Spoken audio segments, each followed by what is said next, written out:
Green டீயினுடைய பயனே பார்த்தீங்கன்னா அது ஒரு மிகச்சிறந்த ஆன்டி ஆக்சிடென்ட். அதில் வந்து இபிசிஜின்னு ஒரு தாவர நுண்பொருள் இருக்குது, எபிகாலக்டமின்னு சொல்லுவாங்க.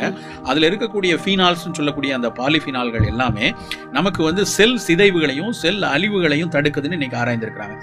யாருக்கு அது மிக அதிகமாக தேவைன்னா உடல் எடை ரொம்ப அதிகமாக இருந்து சர்க்கரை வியாதியோடு இருப்பவர்கள். சர்க்கரை வியாதிக்கு நல்ல கட்டுப்பாடு தருவதற்கு கிரீன் டீ உதவியாக இருக்கும். ரொம்ப அதைவிட சிறந்த பயன் வந்து புற்றுநோயாளிகளுக்கு.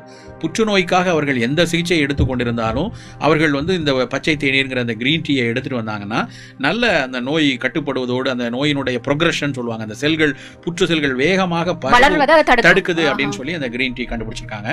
ரத்த கொழுப்பு, ரத்த சர்க்கரை, மாரடைப்பு வராமல் தடுக்க, உடல் எடை அதிகமாக இருந்து வரக்கூடிய மெட்டபாலிக் சிண்ட்ரோம்னு சொல்லக்கூடிய சர்க்கரை கொழுப்பு மாதிரி விஷயங்களுக்கு கிரீன் டீ மிகச் சிறப்பாக இருக்கும்.